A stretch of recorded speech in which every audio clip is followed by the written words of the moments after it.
আসসালামু আলাইকুম রহমতুল্লাহি ওবরকাতুহু। আলহামদুলিল্লাহি ওয়াহদা ওয়াসসালাতু ওয়াসসালামু আলা মান লা নাবিয়্যা বা'দা আম্মা বা'দ। আউযু বিল্লাহি মিনাশ শাইতানির রাজীম। বিসমিল্লাহির রহমানির রহিম।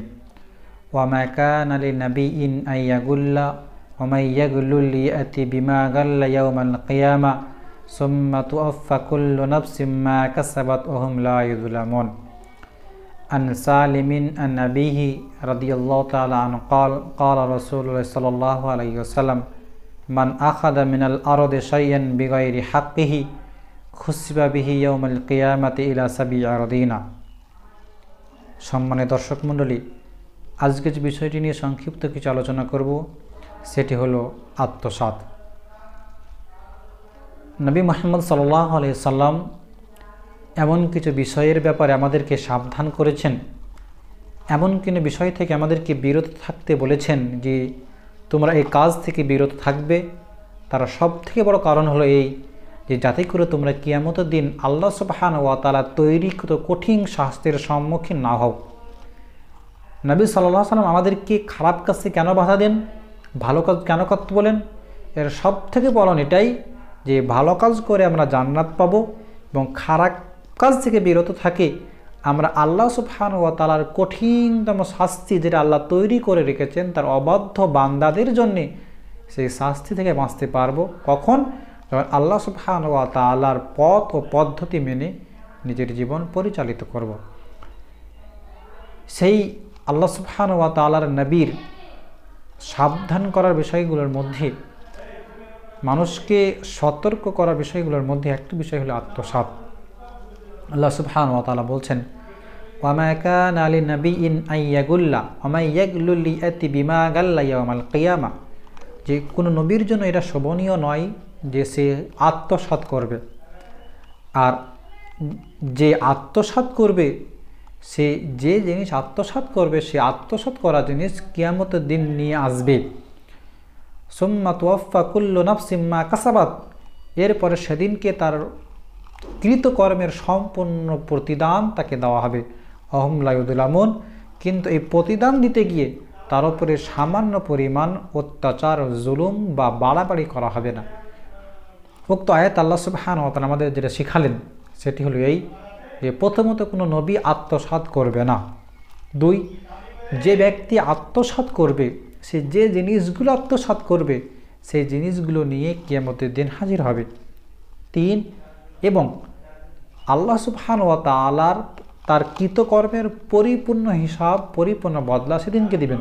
আপনি কতটা ভালো কাজ করেছেন, কতটা খারাপ কাজ করেছি, এই যে হিসাবগুলো আল্লাহ সুবহানাহু ওয়া তাআলা আমাদের জন্য রেখেছেন এর হিসাবের বদলা সেই কিয়ামতের দিন আমাদেরকে পরিপূর্ণভাবে দিবে। ওয়া হুম লা ইউযলামুন। শেষের অংশটা বলে এটা বোঝাচ্ছেন যে তোমাদের যে বদলা দিতে গিয়ে আমি চুল পরিমাণ তোমাদের সঙ্গে বেইনসাফি করব না। তুমি যে গুনাহ করনি সেই গুনাহের জন্য তোমাকে সাজা বা শাস্তি দেওয়া হবে না, কারণ আমি তোমাদের উপরে জুলুম করব না। নবী মুহাম্মদ সাল্লাল্লাহু আলাইহি সাল্লাম বলছেন এই আত্মসাৎ করাকে সামনে রেখে, হাদিসে বর্ণনা করে হলেন সালিম, উমারের ছেলে সালিম, তিনি বর্ণনা করছেন যে রাসূল সাল্লাল্লাহু আলাইহি সাল্লাম বলেছেন, মান আখাদা মিনাল আরদি শাইআন বিগাইরি হাক্কিহি। যে কোনো ব্যক্তি যদি কারোর জমির কিছু অংশ নিয়ে নেয় তার অধিকার না থাকা সত্ত্বেও, খুসিবা বিহি ইয়াউমাল কিয়ামাতি ইলা 7 আরাদিনা, তাহলে কিয়ামতের দিন 7 তবক জমির নিচে ধসিয়ে দেওয়া হবে। উক্ত হাদিসে নবী সাল্লাল্লাহু আলাইহি ওয়াসাল্লাম কি শিখালেন যে কোনো ব্যক্তি যদি তার অধিকার নেই সেই জায়গার, অথচ সেই জায়গার কিছু অংশ যদি সে নিয়ে নেয় জোর করে, তাহলে আল্লাহ সুবহানাহু ওয়া তাআলা কিয়ামতের দিন তাকে 7 তবক জমির নিচে ধসিয়ে দেবে। অন্য একটা হাদিসের মধ্যে নবী সাল্লাল্লাহু আলাইহি ওয়াসাল্লাম বলছেন, হাদিসে বর্ণনাকারী হলেন সাঈদ ইবনে যায়েদ রাদিয়াল্লাহু তাআলা আনহু, তিনি বলেন যে রাসূল সাল্লাল্লাহু আলাইহি ওয়াসাল্লাম বলেছেন, মানিকতাতা আশিবরাম মিনাল আরদি দুলমান।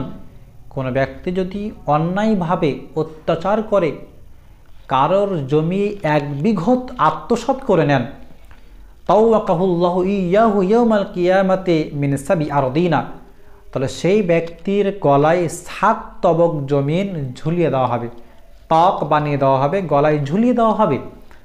এই দুটো হাদিস থেকে আমাদেরকে নবী মুহাম্মদ সাল্লাল্লাহু আলাইহি ওয়াসাল্লাম যেটা শিখালেন যে কেউ যদি কারো জমি সামান্য পরিমাণ আত্মসাৎ করে ওই জায়গা, যে জায়গার অধিকার তার নেই, হতে পারে তার ভাইয়ের জমি, তার বোনের জমি, তার পিতার জমি, তার প্রতিবেশীর জমি, বা অন্য যে কোনো ব্যক্তির হতে পারে, সে যারই হোক না কেন, যদিও সে সরকারি সম্পদ হয়, তো কেউ যদি অন্যায়ভাবে আত্মসাৎ করে, 1 বিঘত যদি হয়, সামান্য পরিমাণও যদি হয়, তাহলে সেই 1 বিঘত জমিন তার গলায় ঝুলিয়ে দেওয়া হবে 7 তবক জমিন।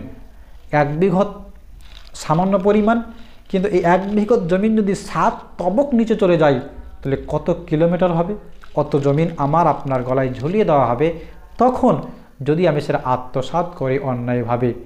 অন্য হাতে কি বোঝালেন, এটাকে 7 তবক জমির নিচে ধসিয়ে দেওয়া হবে। তাহলে যদি কেউ 7 তবক জমির নিচে ধসিয়ে দেওয়া হয়, তার মানে 7 তবক জমিন তার ঘাড়ে পড়ল।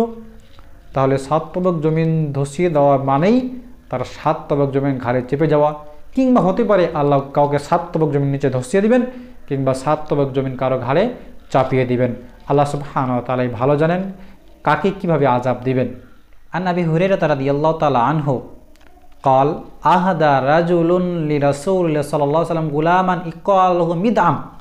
আবু হুরায়রা রাদিয়াল্লাহু তাআলা বলছেন যে একজন ব্যক্তি রাসূল সাল্লাল্লাহু আলাইহি ওয়াসাল্লামকে একটি গোলাম হাদিয়া দিলেন, অর্থাৎ কোনো একটি মানুষ নবী সাল্লাল্লাহু আলাইহি ওয়াসাল্লামকে তার গোলামের মধ্যে একটি গোলাম হাদিয়া দিলেন, হেবা করে দিলেন, গিফট দিয়ে দিলেন। ইকালহু মিদআম, সেই গোলামের নাম কি? সেই গোলামের নাম হলো মিদআম।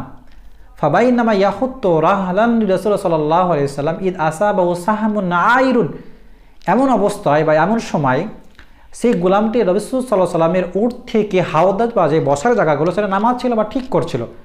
এই ঠিক করা অবস্থায় একটি আনজান তীর, অর্থাৎ এমন জায়গাতে যে রাসূল কেউ জানে না, সাহমুন আইরুন, তীর এসে তাকে লেগে যায়। ফাকাতালাহু, সেই তীর তাকে হত্যা করে ফেলে, অর্থাৎ সেই তীর লাগার ফলে সে মারা যায়। ফাকাল নাসু হানি আল্লাহুল জান্নাহ, লোকেরা বলছে যে এ তো খুশনসিব, এ তো সৌভাগ্যবান, এর জন্য জান্নাত ওয়াজিব হয়ে গেল, মানে যুদ্ধের সময় সে মারা গেল, আল্লাহ রাসূলের খিদমত করতে করতে মারা গেল, তাই সকলে কি বলল যে হলো জান্নাতি। ফাকাল রাসূলুল্লাহ সাল্লাল্লাহু আলাইহি ওয়াসাল্লাম কাল্লা ওয়াল্লাযী নাফসি বিয়াদিহি, তখন এদের প্রতি উত্তরে নবী সাল্লাল্লাহু আলাইহি ওয়াসাল্লাম বলছে কাল্লা, কখনোই নয়, ওয়াল্লাযী নাফসি বিয়াদিহি, ওই সত্যর কসম যার হাতে আমার প্রাণ আছে, জান আছে, ইন্না শামলাতাল্লাতী আখাযাহা ইয়াওমা খায়বারা মিনাল মাগানিমি লাম তুসিবহাল মাকাসিমু, সেই চাদর, যে চাদরটি সে খাইবারের যুদ্ধ থেকে নিয়েছিল গানিমাতের মাল বন্টন হওয়ার পূর্বেই, অর্থাৎ গানিমাতের একটি চাদর যে যত এখনো পর্যন্ত গানিমাতের মাল ভাগ করা হয়নি, এক জায়গায় জড়ো হয়ে আছে, সেই জড়ো হওয়া মাল থেকে সে একটা চাদর আত্মসাৎ করেছে। তখন বলছে লা তাশতাইলু আলাইহি নারা, সেই চাদরটি জাহান্নামের আগুনকে আরো প্রজ্বলিত করছে, আরো বাড়াচ্ছে। তার মানে এই চাদর আত্মসাৎ করার কারণে ওই ব্যক্তি জান্নাত যেতে পারবে না। কোন ব্যক্তি? রাসূল সাল্লাল্লাহু আলাইহি ওয়াসাল্লামের খাদেম কোথায় মারা যাচ্ছে? খাইবার যুদ্ধে মারা যাচ্ছে, অথচ সে একটি চাদর আত্মসাৎ করার কারণে আল্লাহ রাসূল বলছে কাল্লা ওয়াল্লাযী নাফসি বিয়াদিহি, আল্লাহর কসম ও জান্নাতে নয়। ফালাম্মা সামিয়া যালিকা নাসু, যখন এই কথাটি আল্লাহ রাসূলের এই বাণীটি লোকেরা শুনল, যা রাজুলুন বিশিরাকিন আও শিরাকাইনি ইলা নবী সাল্লাল্লাহু আলাইহি সাল্লাম, তো কিছু একজন ব্যক্তি আসলো জুতোর একটি ফিতা নিয়ে বা দুটো ফিতা নিয়ে। ফাকাল রাসূলুল্লাহ সাল্লাল্লাহু আলাইহি সাল্লাম শিরাকুম মিন নারিন আও শিরাকানে মিন নারিন, একটি ফিতাও যদি কেউ আত্মসাৎ করে, দুটো ফিতাও যদি কেউ আত্মসাৎ করে, এই আত্মসাৎকৃত বস্তু তাকে জাহান্নামে নিয়ে যাওয়ার জন্য যথেষ্ট। সম্মানীয় দর্শক মণ্ডলী, আমি যেটা আপনাকে বোঝাতে চাচ্ছিলাম এই হাদিস থেকে, যে এমন একজন ব্যক্তি, প্রথমত সে সাহাবী, 2 আল্লাহ রাসূলের খাদিম, 3 কোথায় মারা যাচ্ছে? যুদ্ধের মাঠে মারা যাচ্ছে, অর্থাৎ শহীদ। এই শহীদ হওয়ার পরেও আল্লাহ রাসূল কসম খেয়ে বলছে যে না, সে ব্যক্তি জান্নাতি নয়। কেন জান্নাতি নয়? সে খাইবার যুদ্ধের গনিমতের মাল থেকে একটি চাদর আত্মসাৎ করেছিল বলে। তাহলে একটি চাদর কেউ আত্মসাৎ করে যুদ্ধের মাঠে মারা গেলেও সে জান্নাতি হতে পারছে না। তারপরে শেষে কি বলছে?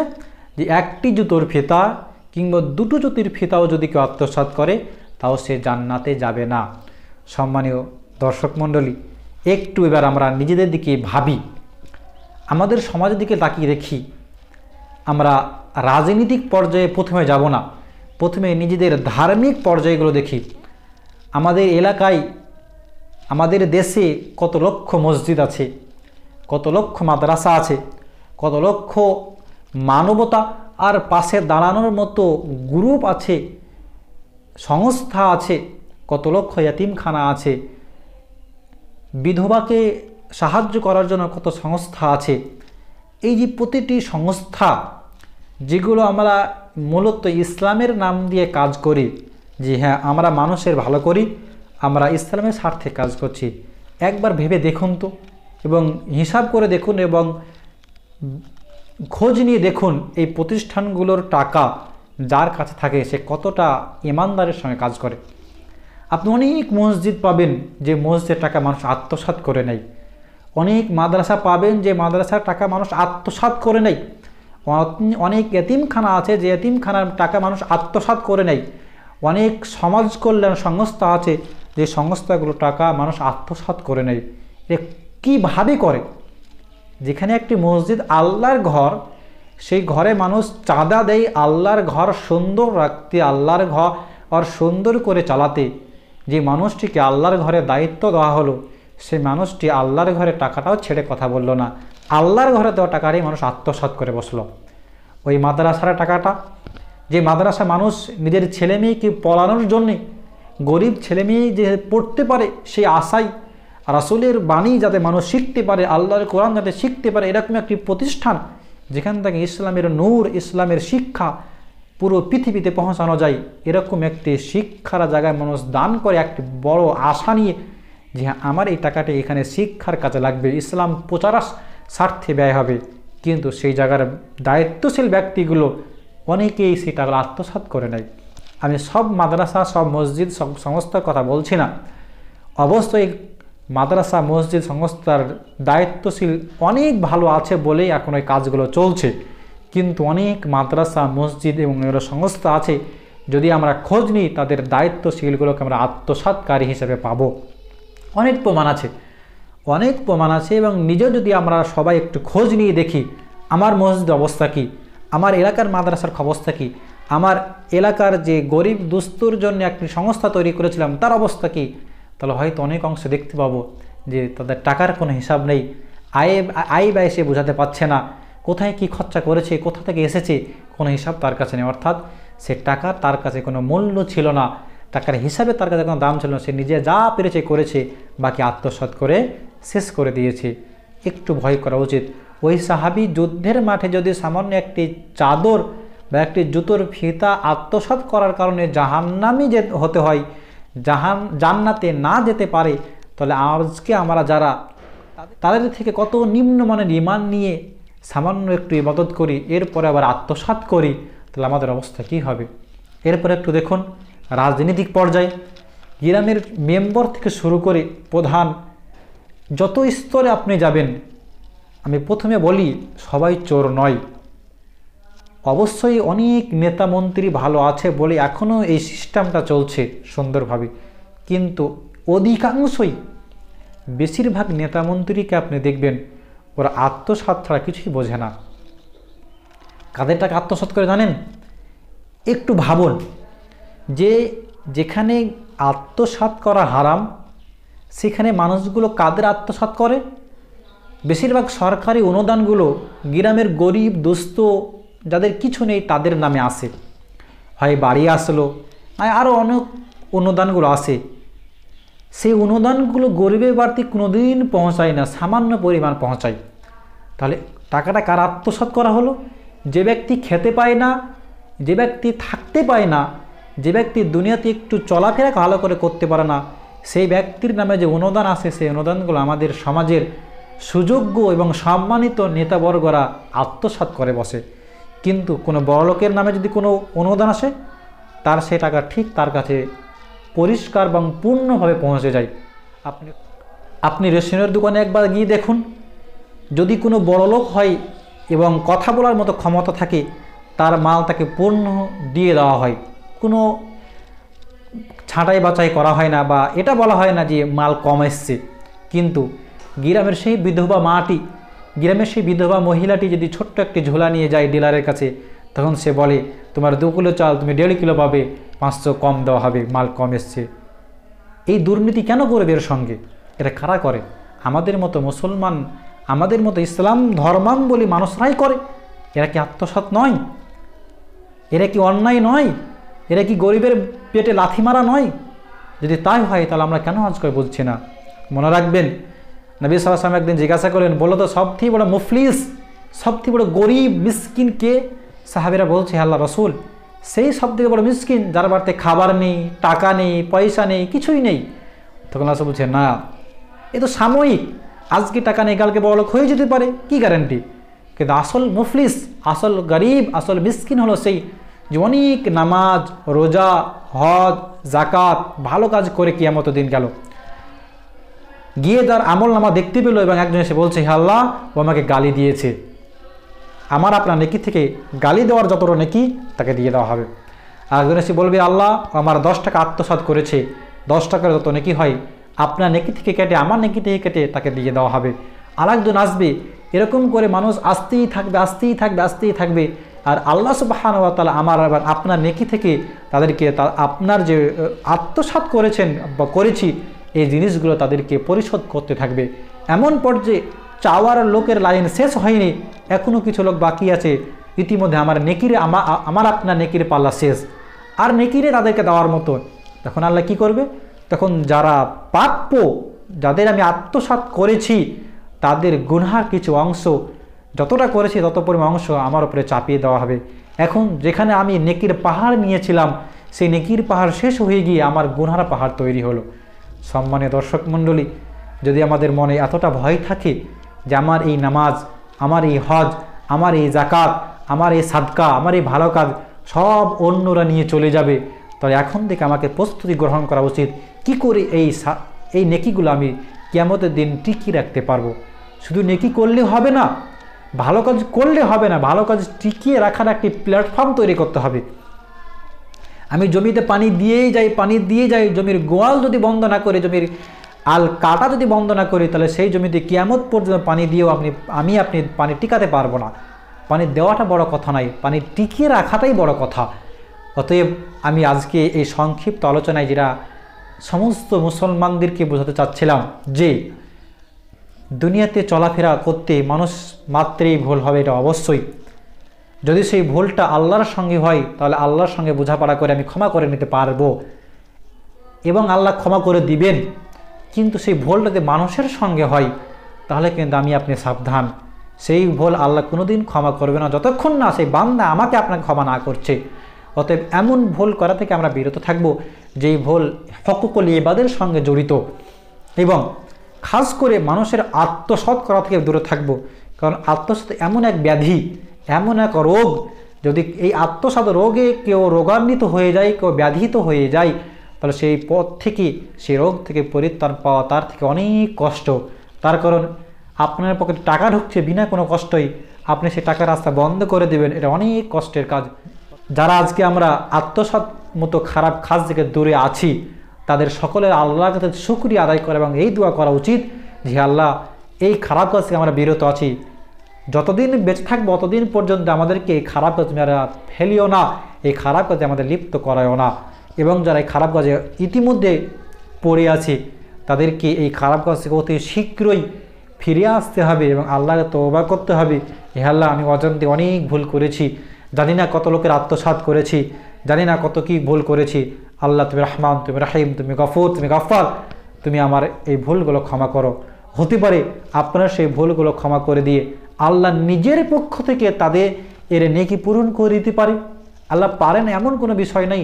আমি হয়তো 10 জন আত্মসাৎ করেছি, আজকে আল্লাহ ক্ষমা চাইলাম, হে আল্লাহ আমাকে ক্ষমা করে দাও, আমি এরকম আর কাজ কোনো দিন করবো না। কার কার করেছি আমার জানা নেই, তুমি ভালো জানো। তোমার পক্ষ থেকে তাদের প্রাপ্য তুমি পাইয়ে দাও, পূরণ করে দাও। আল্লাহ পারেন, অবশ্যই পারে, কিন্তু সমস্যা হলো এবং শর্ত হলো আমার বলার ভঙ্গিমা ঠিক থাকতে হবে, আমার বলার সময় আমার নিয়ত ঠিক থাকতে হবে। আমি কি বলছি, কেন বলছি, কাকে বলছি, আমি আল্লাহকে বলছি, আল্লাহর পথে ফিরে যাওয়ার কারণে বলছি, এবং যাতে করে আমি কিয়ামতের দিন না ফেঁসে যাই, দুনিয়ার নেক কাজগুলো কিয়ামতের দিন দেখতে পাই, সেই কারণে বলছি। এইরকম মন মানসিকতা নিয়ে যদি আমরা আল্লাহর কাছে বলতে পারি, তাহলে আল্লাহ পারে না এমন কোনো বিষয় নেই, সব কিছুই পারে, শুধু আমাদেরকে বলতে হবে। পরিশেষে আল্লাহ সুবহানাহু ওয়া তাআলার কাছে দোয়া করব, হে রাব্বুল আলামিন এই আত্মসাৎ নামী ব্যাধি থেকে আমাদের, খাস করে আমাদের সকল মুসলমানদেরকে দূরে রাখো, যাতে করে আমার করা এই নেকিগুলো কিয়ামতের দিন অন্যদেরকে দিতে ফুরিয়ে না যায়, আমি নিজের পরিত্রাণের জন্য যাতে করে এগুলো বাঁচিয়ে রাখতে পারি, সেই তৌফিক দান করো, আমিন। হে রাব্বুল আলামিন আমাদের সকলকেই সঠিক বোঝার এবং সঠিক জিনিসের উপরে আমল করা তৌফিক দান করো, আমিন। হে রাব্বুল আলামিন আমাদেরকে হালাল রুজি ভক্ষণ করার এবং হারাম জিনিস থেকে বেঁচে দুনিয়াতে চলাফেরা করার তৌফিক দান করো, আমিন। ওয়া আখিরু দাওয়ানা আনিল হামদুলিল্লাহি রাব্বিল আলামিন। আসসালামু আলাইকুম ওয়া রাহমাতুল্লাহি ওয়া বারাকাতুহু।